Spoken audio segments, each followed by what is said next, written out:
Thank you very much. Good morning, everybody. So I will have to apologize. The only Spanish word I know is cerveza. So this majority of this session will be in English. I will try to speak slow.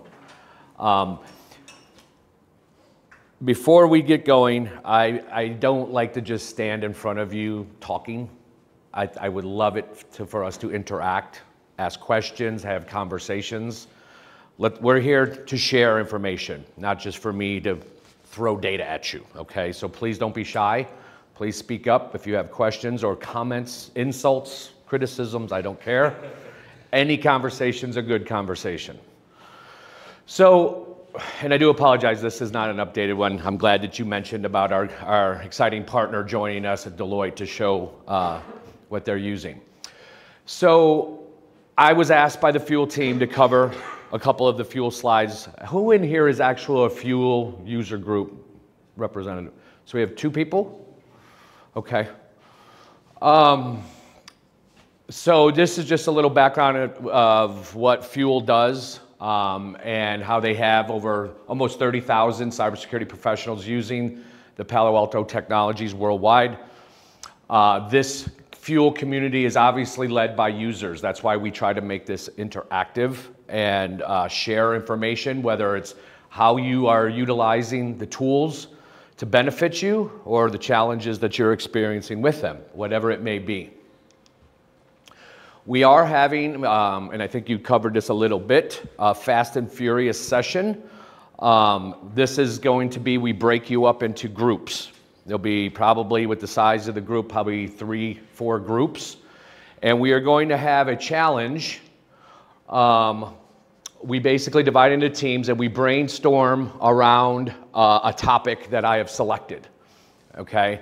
And you basically will be receiving some questions, and it's a topic that you'll discuss. You will select a representative from your group to present your response.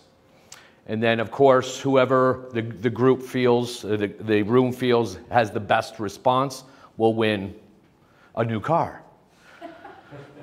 And he's paying for it. Okay, so this is the topic, just to start thinking about it. This is what we were going to be utilizing in the breakout, is about how your organizations or groups achieve total visibility within your organization. So one of the biggest barriers that all security operations centers do experience is the lack of visibility into their organization's entire infrastructure, not just their cybersecurity data, okay?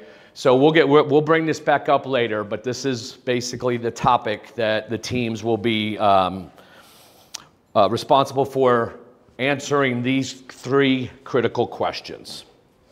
Okay, so you don't have to remember them right now. Okay, then he say join the local chapter. You guys are all here, so you don't have to deal with that. Okay, so the first part of the agenda, we are going to discuss, let me see here, which one is this presentation? I think it's this one. Yes.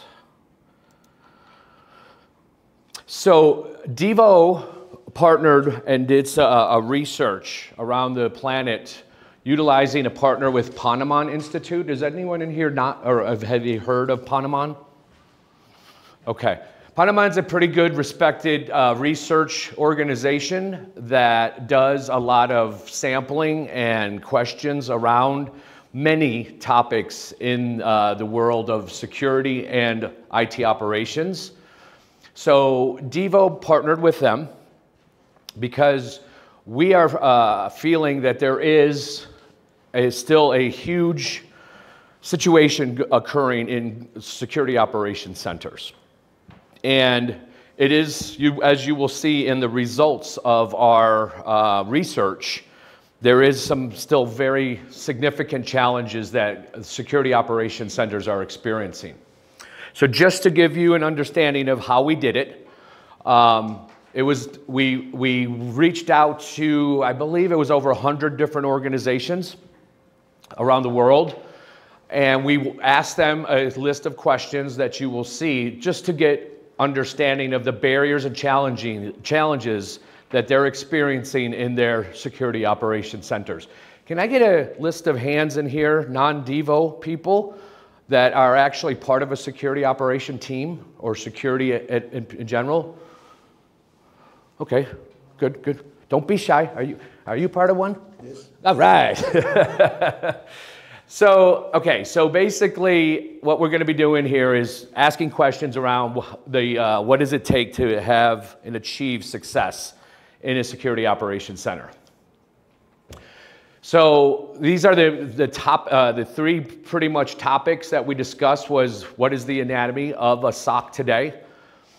What are the challenges and why are SOCs actually experiencing ineffectiveness and what those challenges are? And the big one is what we call the analyst burnout. Why are analysts and in security operations centers really struggling to keep excited, keep challenged, and keep effective in their security operations center roles? And then we will take a break after that, and then we will come back with how Devo can help, how Demisto can help, and some recommendations to improve those effectiveness. So obviously, us in the cyber world, I've been in it for about 30 plus years. So I've built and ran security operations centers for some global organizations. And unfortunately, I have experienced a lot of these results that you're going to see.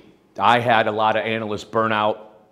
We actually had rooms in our SOC that when we had breaches that whoever was on shift couldn't go home. So it was all hands on deck. You need to take a nap. There's a room right there, a closet. Here's a pillow. Take a nap, but get your butt back on deck as soon as you can. So, and that's not an uncommon thing in security operations centers. The state of the SOC is, of course, evolving. Why is it evolving? Because so are our adversaries, right? We are always behind. We're chasing the adversary on a constant basis. So unless the SOC is evolving, it's just going to get overwhelmed and overrun. There is a shift that the SOC is starting to take hold of, which obviously everything is starting to go cloud-based, right? You know, the days of massive data centers where you have racks and racks of technology stacks that you got to depend on someone managing is starting to fade away. So cloud is definitely taking hold. There is, of course, organizations around the world that are, no way cloud, can't have my data in the cloud, cloud is bad. But the security people in the room, do you guys have a lot of cloud apps in your stack today? Yeah, good. I mean, that's where we got to go. We don't want to have to manage that anymore. We just need the info. We don't care. I used to say it when I had problems or challenges to my team, and I had something going on in one of my technologies, you know, and I say, I need this. What's going on? Something's broken. And they're like, oh, well, it's going to take me a long time to fix. I would always respond, that's a labor pain. I need the baby. I don't care about the labor pains you're experiencing to deliver the baby. Just bring me the damn baby, right? Because we don't care about the stuff behind the scenes. We just say, I need visibility, I need data because there's something going on. So here, this is where we start asking the questions, right? And the first one was, you know, the core services deployed in today's SOC. And again, I'd like feedback of, is there things over and above that we've researched that are maybe different than what you are experiencing or utilizing? Obviously, from the number one, which I think is common, the number one technology deployed and used within security operations center is monitored or managed firewalls and intrusion detection systems. Of course. Obviously, the layers down, monitored IDSs. Is anyone in here outsourcing security for managed service providers? Nobody? I'm seeing one nod of a head. Vulnerability scanning and penetration assessments. And then multifunctional firewalls when it looks at maybe UTM technologies incorporated. And obviously malware defection and defense, whether it is at the perimeter or on the endpoint. So nothing has really changed significantly here over the years. You always have to have your locks on your doors, which is the firewalls, right? You got to have your security surveillance, which is your IDSs and such, and then your security guards around the endpoints for your malware prevention. So here's the shifting that we're starting to experience within the cloud. 53% of the respondents in this survey did say that their SOC is in-house still, or it's a hybrid model of some applications in the cloud, some in infrastructure. So still 47% say their stack is on premises. And then 29 is saying mostly is in cloud, and then 24% is saying it's a cloud or hybrid model. So this is the big thing that's kind of still disturbing, is that the CISOs or the leadership team is not 100% led by security division, right? There's a lot of other hands and a lot of other determining factors that could take control over the SOC's shape. So this is pretty wild that only 25% of security operations centers are led by the CISO. So what is the CISO doing, right, outside of that, right? Obviously, there's a lot of roles and responsibilities there, but if you look at the state of an organization, what is the SOC's responsibility? Protect the organization, right? Defend. Keep my intellectual property safe. Keep my user community safe. And if the CISO is only 25% of the CISOs are actually involved with the Security Operations Center, there's a big gap there. 21% are led by the CIO. Okay, well, that's a little weird to me because he should be more responsible around IT operations, not security and security monitoring and defense. That's the CISO's job. 18% of them are led by leaders of each individual business unit. So you can see there's still a big disconnect of who's in charge, whose butt do I fire if goals aren't accomplished, right? So 36% of the responders say they outsource Tier 1. That's why I asked the question if anyone in here was actually using a managed a security service. So Tier 1 is becoming a mainstream of outsourcing it because of the analyst burnout problem. They don't want to have to hire someone to just sit and stare at a dashboard of alerts. We all have this alert fatigue problem, right? It's a nightmare in all of our worlds. So we're going to outsource that. And then if someone stares at a screen all day, needs to escalate, then they bring it in-house and we take it from there. But this is the problem. A lack of in-house expertise. 70% say that's why they're outsourcing it. They don't have the skills in-house to do this. So they are going to pay someone to do it. And cost savings, of course, is 60% of the equation there that can bring leaders towards the decision to outsource their security operations, at least the level 1 and level 2. The SOC is inundated with multiple tools, right? There's always been the shift, especially now with the cloud transformation, is to collapse the stack, right? I don't want to have to deal with 40 different products. I actually managed in my security operations center, the last one I had over 50 products that my team accessed on a daily basis.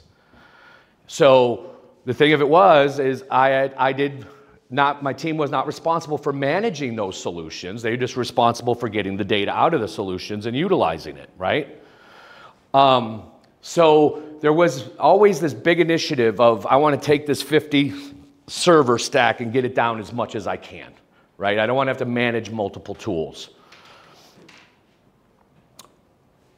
But the problem is as well is getting approval for this to collapse, to consolidate, to aggregate. 86% of all the businesses that we interviewed said the SOC is critical to the business success, which I think that should be 100%, but 86% say it's important. But when asked if the SOC is aligned to the business strategy, only 51% said it is. I see that as a big problem. Don't you guys? I mean, that's scary to me. Only 51% of the organizations that have a security operations center say it's important to the business. Then why even have it? Why wasting money if you don't think it's important to the business? This isn't me making stuff up, guys. This is the response we're getting from the world, which is really scary. So the proof of the trouble in the SOC, right? There's a lot of challenges we experience. The meantime, there's MTTR. If you ask MTTR what that stands for, you'll get different answers. Some say mean time to remediation. Some say mean time to resolution, mean time to respond. It all depends on who you ask and how many beers they had before you ask them the question. But 36% saying it still takes weeks to respond to an issue or resolve the issue. Weeks.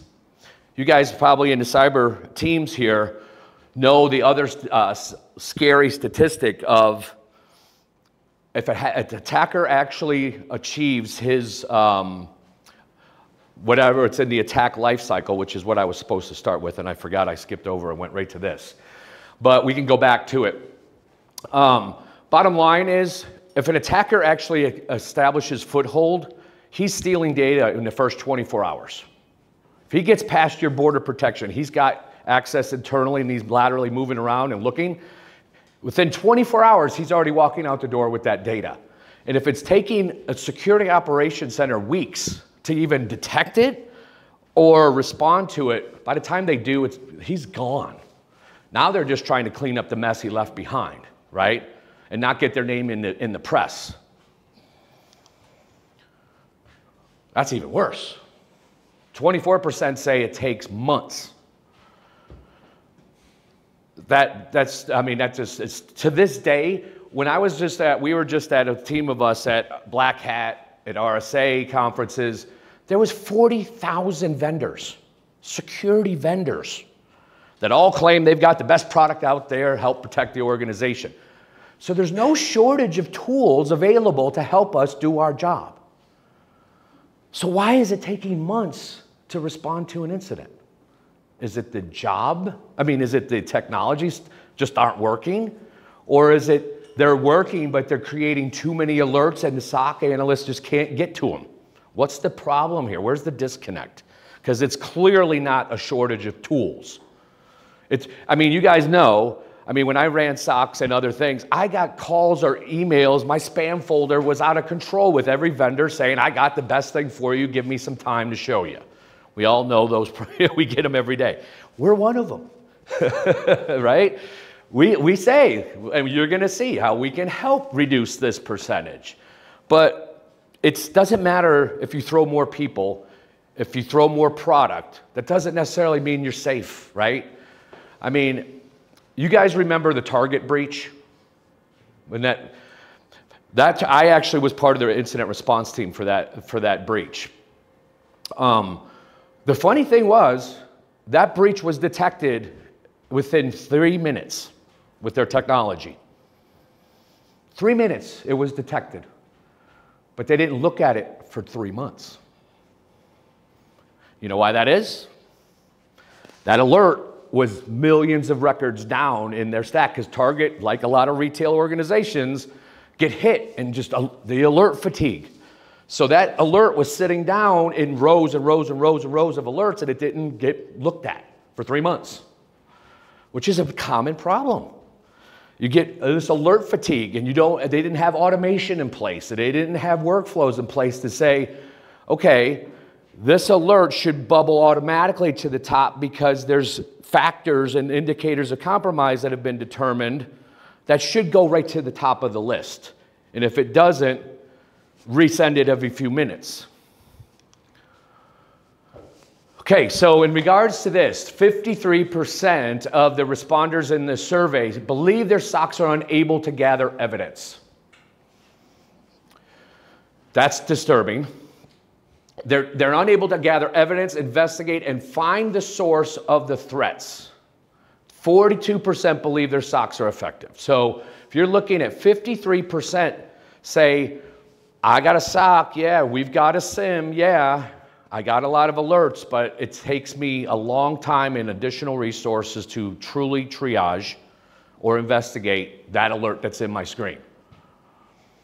Who's in here an incident responder? Anyone? Just part of the security teams. There's no one in there that does incident response? Okay, you're lucky. I got a lot of scars and pains and kinks in my neck from doing it for so many years. I've slept in data centers more nights than I care to think about.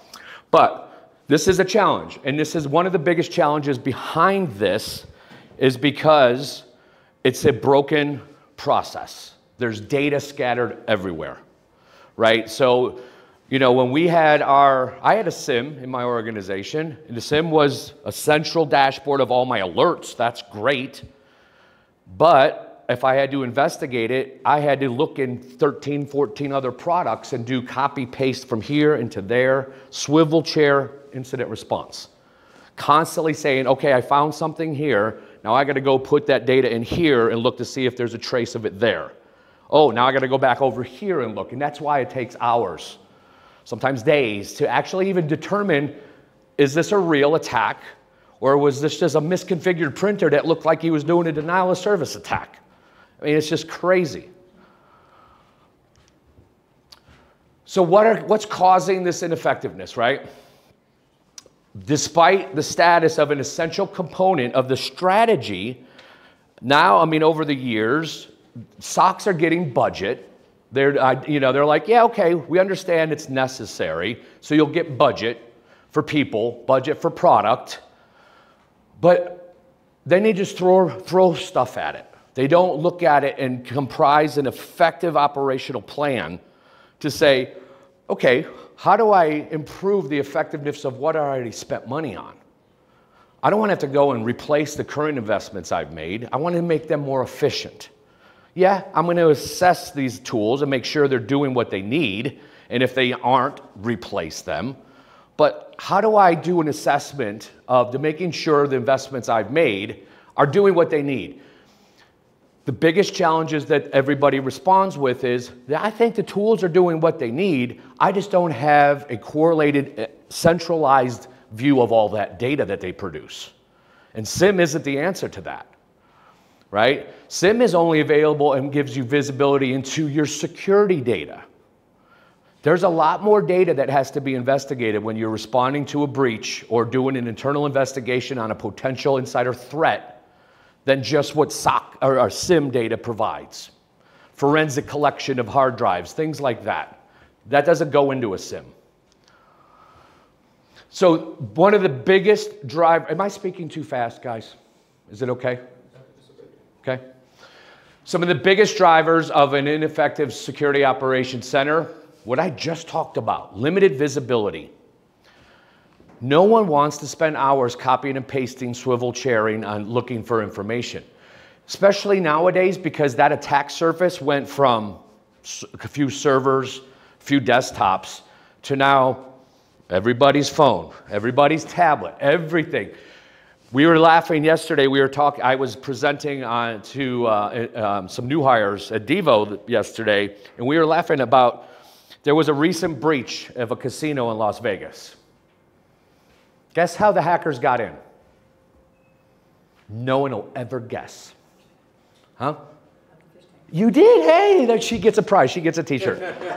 Did you? Oh, you already got one. Give her two. So it was crazy though, right? They had this brand new fish tank that they put in the lobby. Beautiful fish tank. It was connected to a server to manage the filtration system and all the feeding of the fish. It was all automated.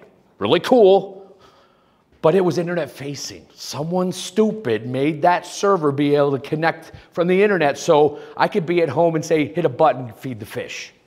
Are you kidding me? Well, people found it. They got in it, and guess what? They stole all the customer data because there was, not only was it internet connected, it was connected to the back-end infrastructure. A fish tank.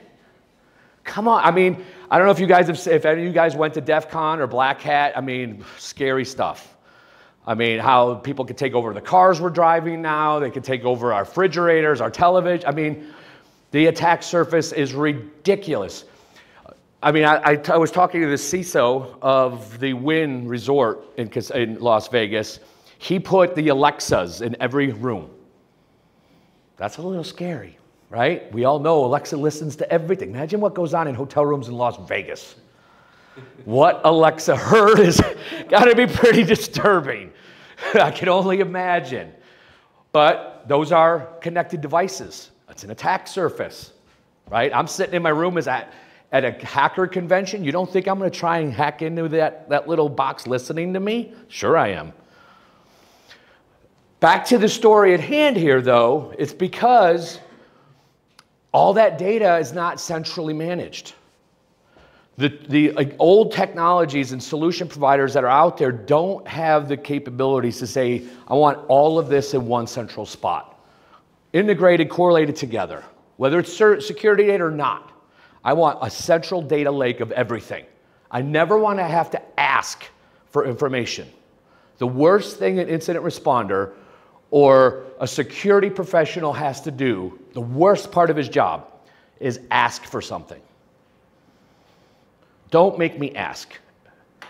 Give it to me. If I need it, let me have access to it. If I don't need it, I won't access it, but don't make me ask for it. I am supposed to be the trusted cyber guy in the company. Enable me with that trust. So limited visibility is the biggest thing. That goes right back into why is there limited visibility? Because the lack of leadership support. You don't need access to that. Why do you need access to that? Until the breach happens and things are spreading, well, why didn't you know about that? Why didn't you look for that? How come you didn't prevent that? I didn't have visibility into it. Well, we need to fix that. Well, I asked for it 6 months ago. You said it wasn't necessary. So it's still to this day, I've been doing this for 35 years now. Same problem 35 years ago. But now the data volumes are much bigger and the attack surface is 10 times bigger. But it's the same challenges.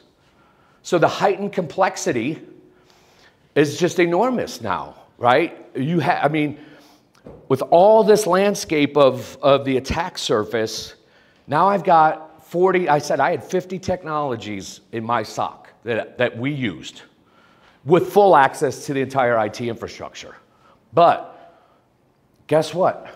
That means my analysts have to know how to use 50 different products, how to know how to manage and manipulate 50 different interfaces to get the value from those investments.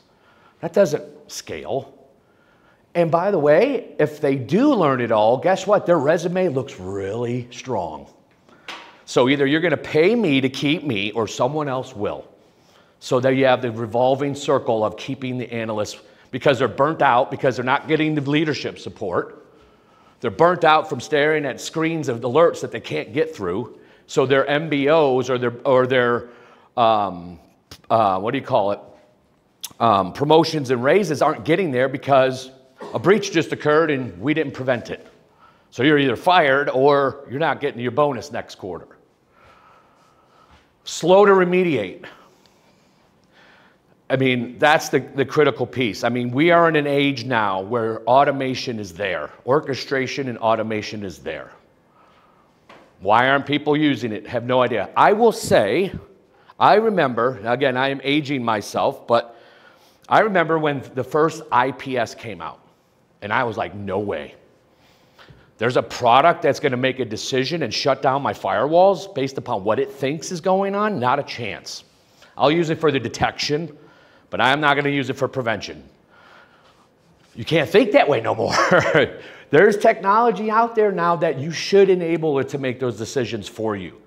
We can't scale. There's so much data now that humans cannot actually make enough at the speed necessary to make those decisions anymore. We're way beyond that. Way beyond it. Threat hunting, from another perspective of ineffectiveness of a security operations center. Back in my day, in the beginning, there was no such thing as an IOC. Does anyone in here not know what an IOC is? Everyone knows what an IOC is? Good. When I first was in the incident response world, there was no such thing. It was an antivirus signature. That's about all we had to work with. We still use those today, which is kind of scary. But bottom line is, nowadays, you know, when we did an incident response and we found an IOC within our investigations and forensics, we said, okay, we'll make a note of that and we'll make sure that we're watching for it going forward, right? But now times are different. Now actually we're like, hey, everybody out there in the world, I found this, you might want to watch out for it, right? Sharing threat intelligence is a big change and shift. But guess what? That just created more data, right? Now I've got all the data my tools are providing me, and now I got all this data that the world is sharing with me to watch out for in my tools. That's just more data. It's overwhelming. So too many indicators of compromise are available to me now. How do I know that this IOC that was just sent to me is actually valid? Does anyone here know the shelf life of an IP reputation? How long it's valid for? How long? Anybody? Come on, who wants a cup? Who wants a t-shirt? 72 hours. That's it. So if an attacker establishes a new DNS, a new IP address to use for hacking, and someone finds it, it's only usable for 72 hours. So by the time I get it, load it into my system, I have to act right then and there. Because if I wait 3 or 4 days, then say I got to go use it for hunting or detection, that thing's gone. It's not even used anymore. How do you keep up with that? That's just a crazy, crazy thing to deal with, unless you have a centrally managed system to do it for you automatically. Limited resources, right? That's a huge problem. I mean, it's still alarming to me that you see everywhere you go in the world that there's lack of cybersecurity experts. We've been hearing that for years. So, I mean, universities have cybersecurity programs, right? Everyone gets trained on cybersecurity now, so why is this still a problem for us? I don't understand. I mean, actually the salaries that they're paying interns or new people coming into the cyber world are quite good. Cyber people get paid pretty darn good. So why are there still a problem of shortage of resources? I don't understand. So not only do we have too much data, too many threat intel actors, but the alert noise. They call it alert fatigue, okay? Remember what I talked about at Target? Millions of alerts coming in, and I don't have the staff resources or capabilities to get through them all. So how do I know what's important? How can I automate this? At least get through the quick stuff. So what can help? This is again, these are the respondents from the teams. Our SOC uses advanced analytics to identify threats through machine learning or statistical anomalies and events, network traffic, endpoint traffic, and so on. So that's primarily the highest utilization there. Our SOC does provide incident response services, but a majority of that too is outsourced. Okay, so that's an ineffective broken process. Incident response capabilities that include attack mitigation and forensic services. Does anyone in here do forensics? No? That's a whole nother bag of wax there when you're just talking about looking at alerts and looking at network data and looking at, you know, some other information. Now when you're doing forensics, when I say forensics, I'm talking true asset data memory recovery from victim machines. That's a whole nother level of complexity. The SOC provides services that are scalable in terms of company regional scope and size. Not very much. Mature, tried and tested security offering to my business units. Not a big ratio there. I mean, 40% of the global companies interviewed say that they offer that. Tried and tested. So they have proven incident handling procedures that are tested and modified and updated on a quarterly basis. I force that on my team. Had to be done. Red team, blue team activities. You guys hack me, you guys prevent them from hacking me. Monthly, quarterly, weekly, whatever was necessary. High interoperability with the company's security intelligence tools. They're not doing it, right? They're just, a lot of organizations, only 37% say they are actually agreeing with that. So what is the outcome of all these challenges? Burnout, right? The guys are frustrated, they're not getting support from their leadership team. They're getting beat up by the leadership team because they're not really accomplishing the goals they're hired to do, right? Especially when a successful compromise occurs, they're gutting everybody. Why did this happen? I paid you, I'm paying you a lot of money. I've given you all these tools. How could you let this happen?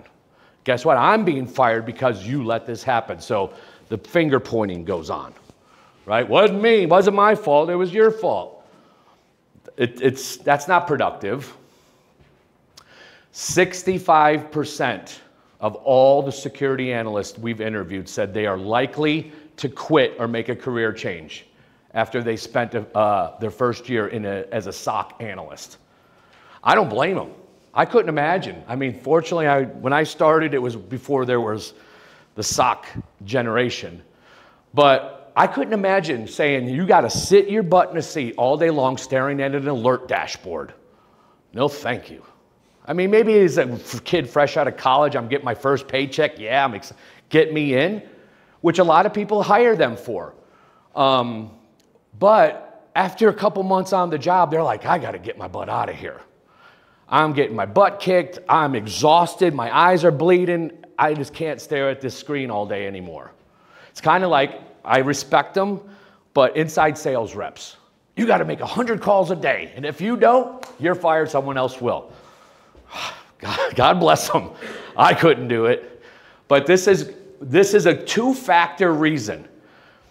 One, it's the burnout. Also, that resume, right? You made me learn all these tools. My resume looks really good. Guess what? Someone just offered me a job for twice you're paying me. So are you going to pay up or are you going to shut up? Most of the people shut up. They're like, bye, I can't afford you anymore. See ya. What'd you say? It's an option. Absolutely it is. So then, I mean, it goes back to the management guys are like, well, Caesar just came to me and he's like, you know, I'm your expert, right? I'm your cyber guru in this company. I'm getting hunted by recruiters. I love it here. I respect you, boss, but you're limiting my advancement capabilities and I'm getting pursued. I'm getting courted or wined and dined from other companies. What are you going to do? That lack of leadership issue, he's like, okay, I get it. I'm going to go to my boss, see what I can do. And he comes back, I got nothing for you. I got no budget to give you a raise or budget to give you more resources to help. Good luck. Hate to see you go, but got to watch you leave. So the state of the burnout, right? The workload is the hugest one, right? Lack of visibility into not only the IT and the network infrastructure, but everything that's available to them. They don't have it. They ask for it, they beg for it, they plead for it, but they don't get it. Being on call 24 hours a day, 7 days a week, 365 days a year. Been there, done it. I had 4 pagers attached to my belt at one point. I was on call from law enforcement, federal agencies, intelligence agencies, my local team. My phone was always blowing up. So that is a critical fact. 73% are saying that increased workload just burns me out. I can't keep up with this. My my home life sucks. My wife is screaming at me because I'm never home, and if I am home, the pager's going off, and I'm at my desk at home. I have no work-life balance. Lack of visibility into the infrastructure. That situation I brought up before. Why did you let this happen? Well, you didn't give me visibility that I asked for. I told you I needed it. You're not giving it to me. So what do you want from me? The being on call, too many alerts. That alert fatigue problem. How many alerts did you get through today, Jason? 200. That's it? You know how long it takes to get through 200 alerts on a dashboard? Because it's not just look at it, click, look at it, click, look. It's not. Every one of them has to be triaged.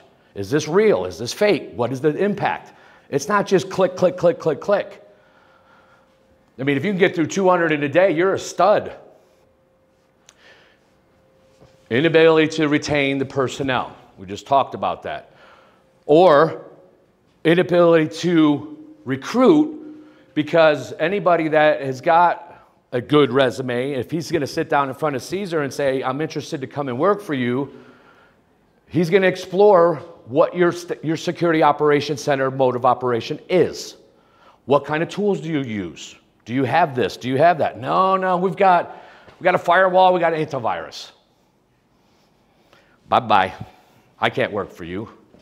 Because you're going to fire me in 2 months anyway, because I'm going to be bitching and screaming that I don't have the visibility and access to the data that I need to be successful.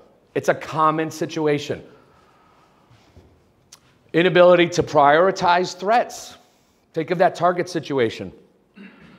Total breakdown of the FireEye technology detected it right out of the gate, but they didn't get the prioritization of the alert. So it sat pages and pages and pages down at the bottom until an FBI organization said, you're hacked. They didn't know about it. They got informed from an outside agency that they were hacked, which is a common thing. Who wants to receive that phone call?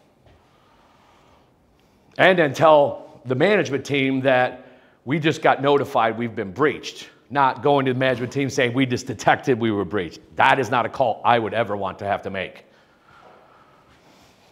Inability to capture actionable threat intelligence, right? That is a big challenge. We talked about it. There's so much of it. And there's vendors out there now that do provide a threat intel service offering you could subscribe to, okay? But the volume of threat intelligence we have nowadays, those technologies, if you're getting into millions or not billions of IOCs or records, they come to a screeching halt. Especially when you're trying to use that for live detection and hunting, it's broken unless you have a truly enterprise class data lake. Losing adversaries. That's one that sticks in my craw. I mean, I've been beaten more times than I've won, unfortunately, in my career. That's not a good statistic I enjoy having.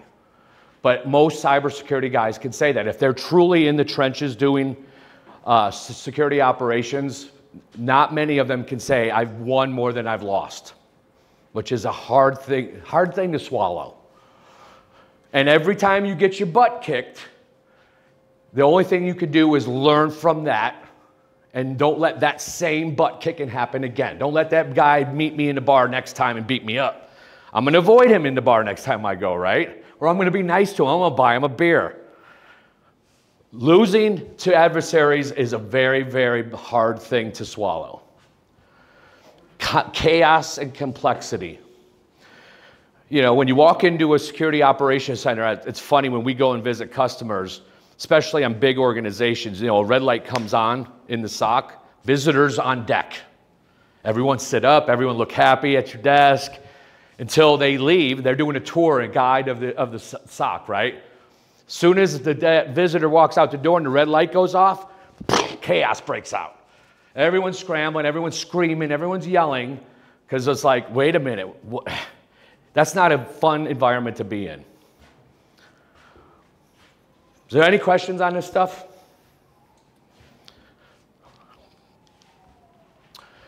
Okay, so a lot of scary statistics we just accumulated there. And it's really sad. I mean, because the industry knows that security operations centers are important, but they're not supporting them and investing in them. And there is one that's really cool in the States that they actually, after a breach occurs, they provide, what's it called? Post-traumatic counseling, like soldiers get when they go to war. They give them post-traumatic counseling after a breach because it's that stressful. That's part of their security operation model. You guys respond to a breach, you've been in the SOC for 4 days straight without going home, we're going to send you to counseling. Now that's really advanced security operation teams. But we are at that point now where it has to happen because the burnout is so bad.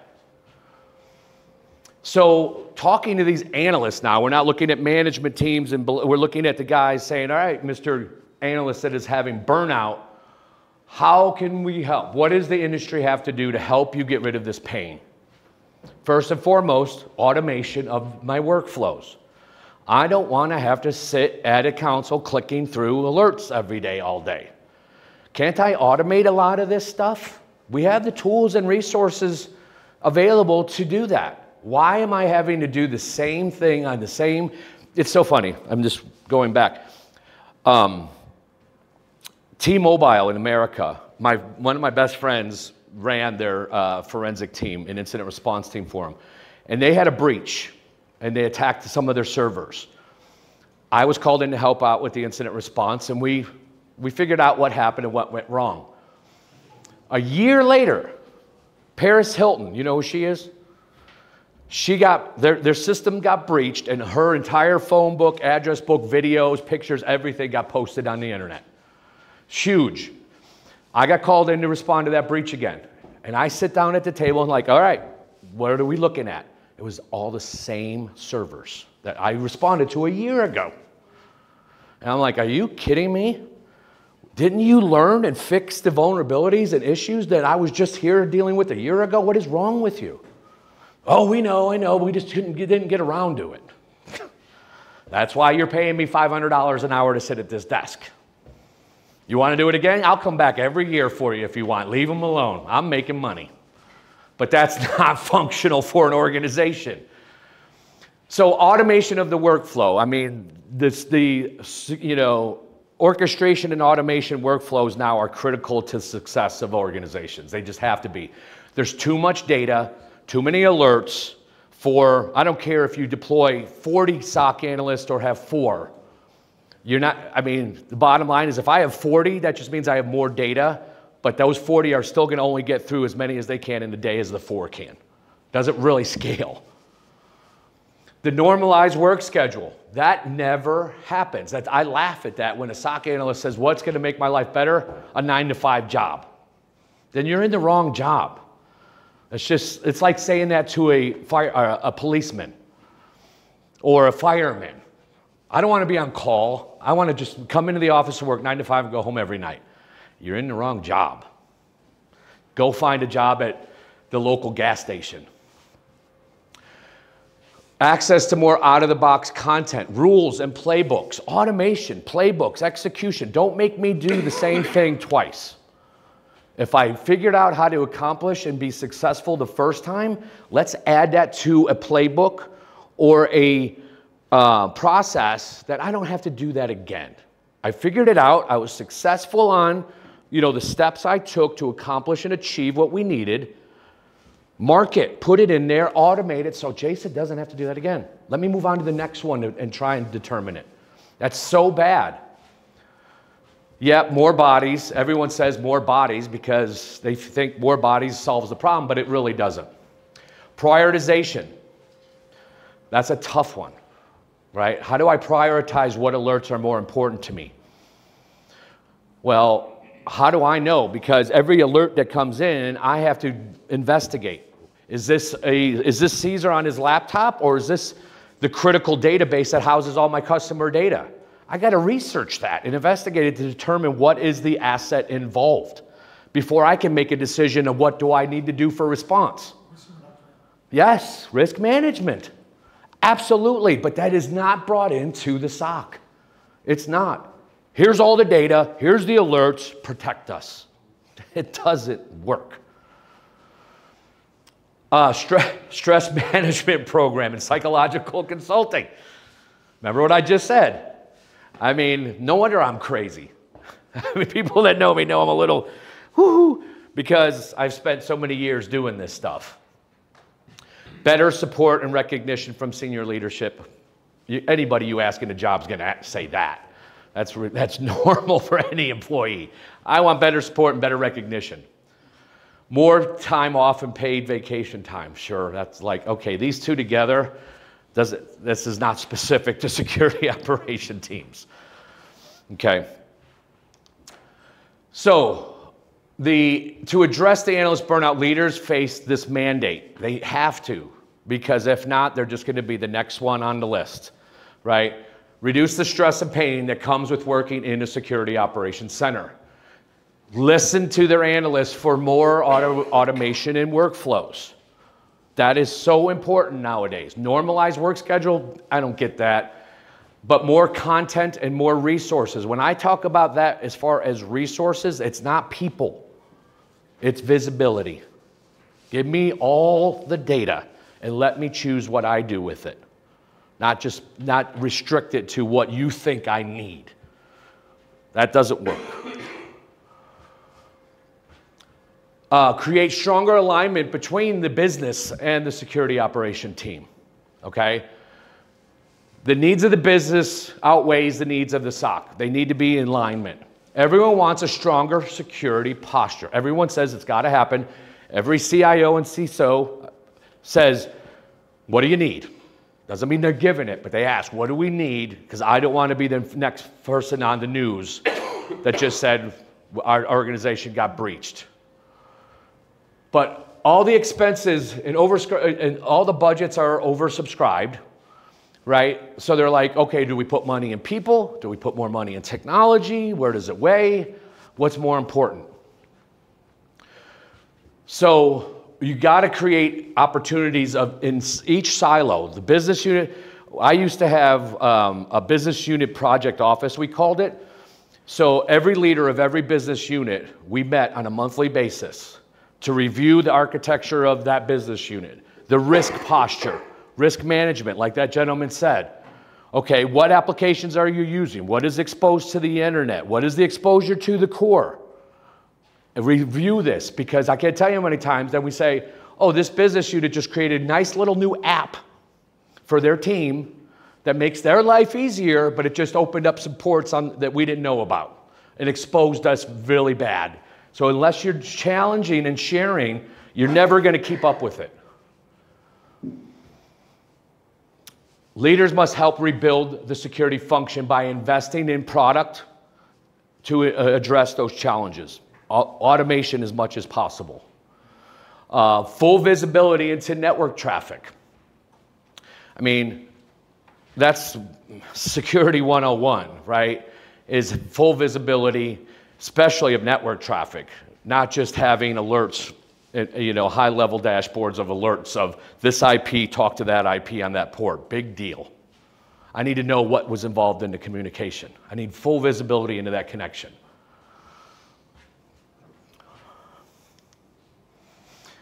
Okay, that's phase one. So any questions, comments, criticisms? Like I said, if I'm talking too fast, any comments, any questions? Very interesting. May I have a copy from your presentation? Yes, sir. Anyone else want it? We're going to supply copies of all the content provided. You can take this to your management team. More budget, more resources, more technology. Okay, so